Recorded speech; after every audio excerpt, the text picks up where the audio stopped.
So there's ordinary rich, and then there's rich rich. Unfortunately, I was just ordinary rich. Or I guess you could say fortunately, if you're poor. Anyway, my mom and dad were corporate lawyers and I lived with them and my older sister Cindy, who was more gorgeous than the most attractive model you can think of. Aubrey, don't worry. It's because you're still growing. You're only 15 and I'm 17. I'm sure that by the time you reach my age, you'll be a total hottie too. She'd tried to convince me from time to time. But if you looked at both of us, you'd be convinced that one of us was adopted because we looked nothing alike. I was just plain and boring looking. No one ever gave me a second look. But with Cindy, they'd stop and stare. Some would even want to take pictures with her. I bet you want to know how that eventually changed for me, right? Well, keep watching. I went to this super expensive school, and even though my parents were rich, they still struggled to pay the fees. But my classmates? Remember what I said about ordinary rich and rich rich? Well, they were loaded. The kids of multi-millionaires and billionaires. By the time most of them had their licenses, they'd drive to school in the most expensive cars imaginable, and sometimes, if they got into little accidents, they wouldn't mind. They'd just ask their parents to buy them a new car, even if it was just a scratch. No one paid much attention to me at that school. I had one friend named Regina, and we'd eat lunch together sometimes, but I spent most of my time in the library writing stories. I lived in my own little world, and I loved bringing it to life on paper. I had notebooks and notebooks filled with stories that I was hoping to publish someday. My parents wanted me to inherit their law firm, but I just wanted to be a writer. The beautiful girls in my class used to tease me about it all the time. Oh, there's plain Aubrey writing in her stupid notebooks again. That's so lame. Instead of writing, why don't you go learn about fashion? Your clothes are ridiculous, and good gracious, you could use a whole lot of concealer and foundation on that face of yours. Yeah, and what's up with your hair? Ugh. I went home crying that day, and Cindy greeted me with a hug. Aw, what's wrong? Everyone's laughing at me because I'm ugly. They're just stupid. And besides, you couldn't be ugly if you tried. Anyway, I do have some good news for you. What is it? Well, it's your birthday next week and I signed you up for a total makeover. Not because I think you're ugly or anything. It's just that you're turning 16, and that's a good time for a change. Oh, that sounds interesting. I wasn't too sure about it at first, but I just went along with their idea. My birthday came and we left that morning to go to a special type of salon where they took care of every part of your body. Hair, nails, face, toes, everything. I spent about 5 hours there, and when they were done, I could barely recognize myself. I was a total babe. Not only did they give me a makeover, but they also explained to me how I could maintain what they'd done. But it got better. When I got home, my few friends and all my family were there to celebrate my birthday. It was honestly one of the best days of my life because everyone kept telling me how beautiful I looked. The next week, when I got to school, people kept coming up to me asking if I was a new kid. When I sat in my regular seat in class, the mean girls surrounded me, and when they realized I wasn't really a new student, they looked a bit angry and walked away. Were they jealous of me? Then, two best friends, Alvin and Theo, came to sit next to me. They looked totally enchanted. Hey Aubrey, you look different. Yeah, you're like a total hottie now. Do you want to go out with me next Saturday? Hey Alvin, shut up! I was gonna ask her out.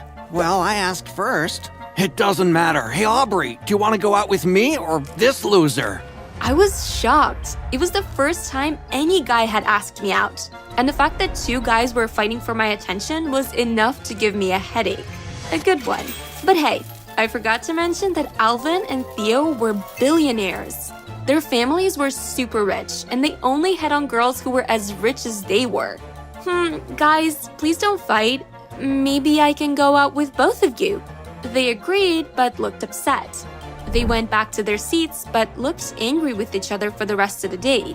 I thought they'd sort things out amongst each other because guys are usually easygoing like that. But when I got home and checked my social media pages, I noticed that they'd deleted all the pictures they had together. Then they threw passive-aggressive remarks at each other, and I couldn't believe that this was really happening. I went to my sister's room to talk to her about it.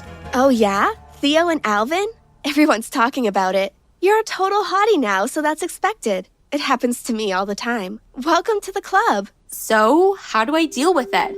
I have an idea. The next morning, everyone gathered in the main hall for assembly. The principal was going over the boring rules, and then he started talking about friendship. That was when it happened. Yeah, Principal George, I think you need to say that stuff louder for the people in the back. Yeah, people like Theo. Actually, I was referring to you, Alvin, you backstabbing son of a... Don't you ever come at me like that! Suddenly, Alvin flew on top of Theo and they started fighting. The principal dropped his mic and stared. Clearly, he was confused. Then, what I saw baffled me even more. Cindy walked up to the stage and took the microphone from the principal. Okay, boys, stop fighting. Everyone, listen to me, please. The room went quiet. These guys are both madly in love with my little sister Aubrey since her, glow-up. She's a total hottie, right? The crowd cheered. I turned completely red. So here's my idea. Alvin and Theo, stop fighting. The two of you have to plan the most romantic date ever. You will both take my sister out at different times. Whoever plans the best date gets to be with my sister. Well, if she agrees, that is. Alvin and Theo let each other go and stared. The crowd continued to cheer. There, so that's that. We'll flip a coin to see who goes first. Alvin, your heads. Theo, your tails. She took a coin and flipped it. Alvin is first. You can have your date this Saturday. Theo, yours will be the following Saturday. Are we cool, everyone? The boys nodded and the crowd cheered again. The principal took the microphone back and asked everyone to calm down. He didn't even comment on what had happened. I guess he didn't know what to say. I mean, I don't know what to say either. So let me skip the boring parts and get straight to my date with Alvin. His father has a few private jets because, like I mentioned already, he's a billionaire. Can you believe that he took me to France? He got his parents to ask mine for permission first, and they thought it was a really good opportunity, so they let me go. Now, most ordinary girls have their first dates at ice cream shops and pizza parlors, but mine was in Paris. The trip there was so romantic. We sat at a dimly lit table after we took off and had some non-alcoholic champagne because my parents told me I was still too young to drink. We played a few video games and then fell asleep. When we got to France, he had the whole day planned out for us perfectly. A tour guide came to pick us up from the airport and we had a tour of Paris. Then he took me to see the Eiffel Tower and after that, we had a romantic dinner. On the way back home, we sat close to each other and I eventually fell asleep on his shoulder. When we were almost about to land, he woke me up and said, So, did you enjoy your date? Of course I did. I had a wonderful time. Then he leaned in for a kiss and I nearly exploded inside. My first kiss after my first date in Paris on a private jet. How would Theo be able to top that? I wasn't even sure I wanted him to because I was already falling for Alvin. I'm gonna skip the boring parts of the next week and get straight to my date with Theo. Hey, I heard that Alvin took you to France, but I have something much better. We're going to Thailand. I read one of your stories and I realized that you love learning about historical sites and that you're fascinated with other cultures. Wow, that sounds amazing.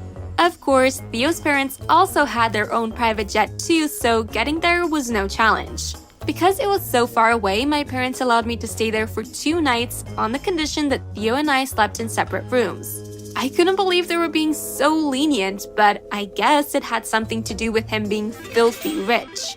Thailand was awesome. We spent one day at an amazing beach where we went rafting, kayaking, and snorkeling. I saw so many awesome sea creatures that I kept dreaming about them for months later. I learned a lot about Theo, and he seemed like a pretty nice guy. The next day, we went exploring some of the temples and other historical sites.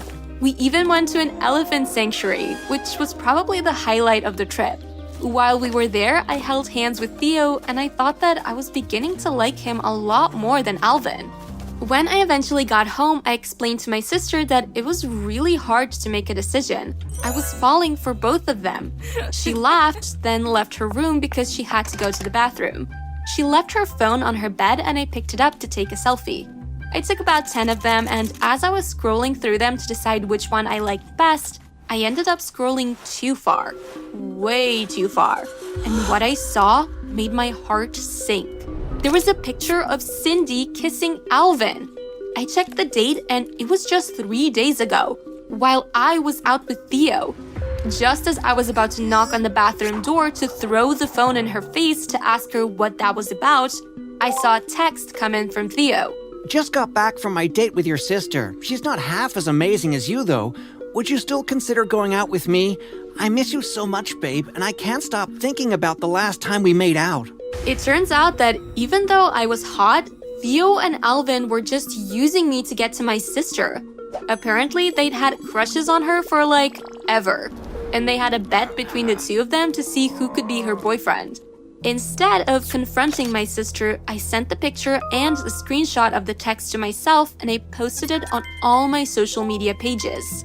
Now, everyone knew that Theo and Alvin were just jerks, and no girls wanted to date them anymore. My sister and I still aren't talking, and I don't know if things will ever be the same again. On the plus side, I'm still hot, so I will have my fair share of guys in the future. For now, I'm just focusing on my writing. I'm going to be hot, rich, and famous someday.